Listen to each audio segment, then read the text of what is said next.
Vous toutes qui nous suivez de partout. L'actualité, c'est d'abord cette réunion en vidéoconférence avec une délégation de la Banque mondiale que le Premier ministre Matata Ponyo a présidée. Réunion qui a traité des questions d'intérêt commun concernant le projet de transport multimodal dont l'une des composantes concerne la SNCC en RDC. Autre point, c'était les parcs agro-industriels du Bukangalonzo que la Banque mondiale compte appuyer. Suivez. C'est cette entrée qui voit arriver les différents invités à la primature. Pour le ministre délégué aux Finances, un habitué, il a même le temps de recevoir ou de faire un appel. D'autres personnalités arrivent à l'exemple de l'administrateur délégué de la SNCC. Une fois à l'intérieur, ils n'attendent plus qu'à participer à la vidéoconférence avec la Banque mondiale depuis Washington. Mais avant, un petit échange. On est positionné. Monsieur le ministre, bonjour. Bonjour. Ça va? Puis vient le Premier ministre. Je vous en prie. Juste les temps des salutations. Et Mactar Diop, le vice-président région Afrique de la Banque mondiale, revient sur le discours du chef de l'État au 15e sommet de la francophonie. C'est bon, alors nous sommes en ligne pour 60 minutes. Le président Kabila a fait un très beau discours à la francophonie. Ce discours est excellent. Il a été très bien. D'ailleurs, sa citation a été reprise par tout le monde. Celui qui a dit on ne remplace pas Abdou Diouf, on succède à Abdou Diouf. Et tout le monde après a repris cette citation. Il s'agissait de parler en gros du portefeuille de la Banque mondiale en République démocratique du Congo. Une des composantes les plus importantes de ce projet concerne la SNCC. On s'est accordé sur la manière de gérer, on va dire, les appuis que nous devons accorder, nous, en tant que gouvernement, et que de l'autre côté, la Banque mondiale va accorder également à ce projet. Hormis la question liée à la SNCC, les conférenciers sont revenus sur les récents passages de Mactar Diop en RDC, avec l'engagement de son institution d'appuyer les projets du parc agro-industriel de Bukangalonzo. Cet engagement a été réitéré et un certain nombre de mesures ont été prises des cadres de la Banque mondiale. L'équipe locale ici, à Kinshasa, comme une équipe de Washington, vont entièrement être dédiées à ce projet, le parc agro-industriel. Après ces longs échanges, les participants s'en vont avec le sentiment d'obtenir gain de cause. En attendant, la population, elle aussi attend, partager ce même sentiment. Dans la page reconstruction, réception de la route nationale 31, Kindu-Kasongo, nous sommes au Maniema. Une route longue de 240 km. C'est le ministre de l'Agriculture, Jean-Chrysostome Vahamouiti, qui a procédé à cette remise à son homologue des infrastructures, qu'accompagnait le numéro 2 de l'Office des routes et le vice-ministre de Finances. Une réhabilitation rendue possible grâce au financement du FIDA dans le cadre du programme intégré de réhabilitation de l'agriculture au Maniema, que cette route est redevenue totalement carrossable. La cérémonie solennelle de remise s'est déroulée au rond-point des Arabes à Kasongo, circonstance qui s'est révélée très festive avec le mérite qui revient au président Joseph Kabila qui matérialise son vaste programme de reconstruction. Et puis, autre actualité, c'est ce titre d'actualité électorale avec le lancement en Mbujimaï de la campagne de sensibilisation sur la fiabilisation du fichier électoral par le secrétariat provincial de la CENI. Pendant 15 jours, soit à partir du 10 décembre, tous les sites électoraux du Kassai oriental retenus afficheront les listes des électeurs en vue de recevoir des réclamations selon les cas de chacun. C'est le gouverneur Ngoï Kassanji qui a officiellement lancé cette campagne. Suivez. En prélude de l'organisation prochaine des élections urbaines, municipales et locales, le secrétariat exécutif provincial de la Commission électorale nationale indépendante CENI Kassai oriental veut être sûr que tout sera prêt. C'est dans cette optique que le gouverneur des provinces Alphonse Ngoï Kassanji a lancé ce samedi 6 décembre 2014 la campagne de sensibilisation sur la fiabilisation du fichier électoral. Selon Mme Marie-Josée Kapinga, secrétaire exécutive provinciale de la CENI Kassai oriental, son secrétariat a déjà fait un pas dans ces processus en commençant par la stabilisation de la cartographie en ce qui concerne les groupements et villages ainsi que l'identification des sites de vote. Cette fois, il s'agit de fiabiliser les fichiers électoraux en rapport avec des électeurs qui ont connu une imitation, ceux qui ont perdu leur carte d'électeur ou encore ceux qui avaient connu un empêchement lors des échéances passées. Avant de lancer officiellement cette campagne, le gouverneur des provinces Alphonse Ngoï Kassanji a invité toute la population est-kassaïenne à aider la CENI dans la mise à jour du fichier électoral. L'autorité provinciale a recommandé aux agents de la CENI préposés à l'affichage d'user d'une bonne pédagogie pour inverser la tendance de la faible participation enregistrée au Kassai-Oriental lors des échéances électorales passées. Je lance officiellement la campagne de sensibilisation sur la fiabilisation du fichier électoral dans la province du Kassai-Oriental. Cette campagne prendra 15 jours, soit à partir du 10 décembre. Dans les restes de l'actualité, la RDC pourra bénéficier de l'expérience du Royaume du Maroc dans l'organisation de l'administration publique. Vous le savez, la RDC est le processus de réforme de ce secteur depuis plusieurs mois.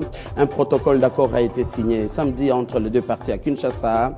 Les deux pays partageront également leurs expériences dans le fonctionnement de leurs caisses publiques et dans les tout prochains jours, les experts congolais devront se rendre au Maroc pour s'inspirer de ces modèles. Au Katanga, le général Kifwa, commandant de la deuxième zone de défense regroupant les provinces du Katanga et du Kassai, appelle les chefs miliciens Kyungu Mutanga, surnommé Gédéon, à se rendre et à déposer les armes auprès de la MONUSCO ou des autorités congolaises. C'était au cours d'un point de presse dans la ville de Lubumbashi. L'officier supérieur des FARDC assure que Gédéon bénéficiera de la loi d'amnistie si les chefs de guerre acceptent de se rendre avec ses miliciens.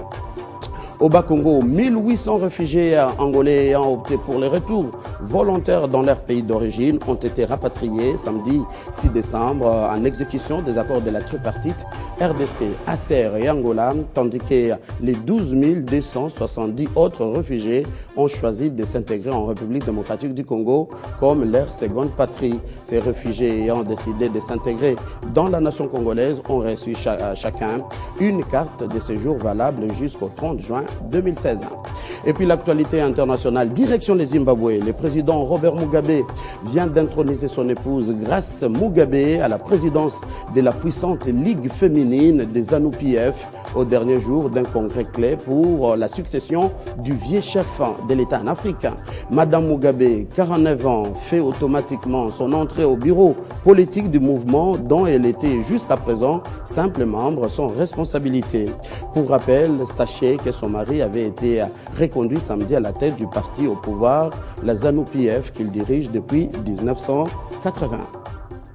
Tout est bien qui finit bien, dit-on. Les congrès marquant le trentenaire de l'Institut national de recherche biomédicale, INRB, s'est clôturé samedi 6 décembre à Kinshasa, c'était au Fleuve Congo Hotel, à la grande satisfaction de tous les scientifiques, chercheurs nationaux, étrangers, ainsi que des diplomates. C'était à l'issue des travaux axés sur les pathologies émergentes et réémergences d'origine infectieuse et non infectieuse. Fabien Lumbala nous en parle.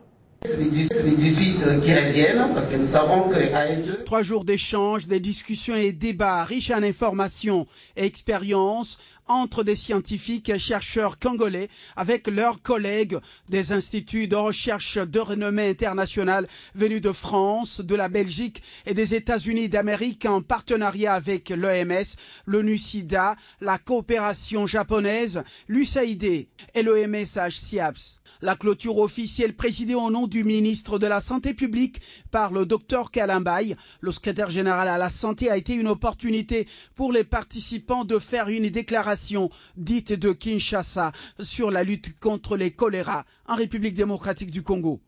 Le succès de ce congrès du trentenaire INRB était motif de soulagement pour les comités scientifiques qui a publiquement remis le rapport final des travaux au directeur général de cet établissement public. Le plus important, c'est qu'il y a un consensus qui se fait au niveau des experts pour que les différentes mesures que l'on prend pour pouvoir faire la prévention ou prendre en charge tous ces problèmes-là émergents et réémergents. La République démocratique du Congo a déjà une expertise nécessaire et suffisante pour faire face à toutes ces épidémies.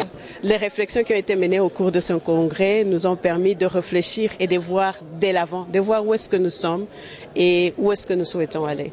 Après un vibrant hommage lui rendu par la crème scientifique congolaise et étrangère pour son dévouement à la science et surtout pour la recherche biomédicale, Le directeur général de l'INRB s'est réjoui de la réussite de ce congrès à travers des réflexions profondes sur les pathologies émergentes et réémergentes. Les travaux de ce congrès bouclés, il ne reste plus que l'appropriation de ces résultats, mieux ces recommandations à tous les niveaux, mais surtout celui des décideurs législatifs et gouvernementaux pour un budget conséquent à ce secteur. Au chapitre du sport, pas de doute, Sa Majesté Sanga Balende jouera ses matchs de la Ligue des champions de la CAF à la saison prochaine au stade Kachala Bonzala. Et oui, les travaux de construction de ces stades évoluent très bien. La pelouse synthétique vient d'être déroulée symboliquement. C'était en présence du gouverneur du Kassai oriental et président de ces clubs, Alphonse Ngoïka Sanchi. Arrivé samedi dernier en Mbuji-Mayi, la pelouse synthétique du stade Kachala Bonzola a été déroulée ce mercredi 3 décembre devant les officiels et le public de Mbuji-Mayi. Une grande cérémonie était prévue au chantier du stade en présence du gouverneur des provinces, des membres de l'Assemblée provinciale, du gouvernement et les forces vives. Alphonse Ngoïka Sanchi remercie chaque Congolais ou ami qui a contribué pour le stade Kachala Bonzola, en commençant par le président de la République, Joseph Kabila Kabangi.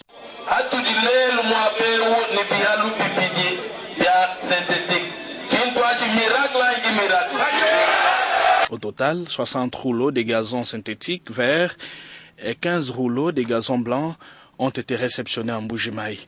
Il s'agit des 2 pelouses synthétiques de la dernière génération, dont l'une sera implantée dans un deuxième stade à déterminer au siège de la province du Kassai oriental.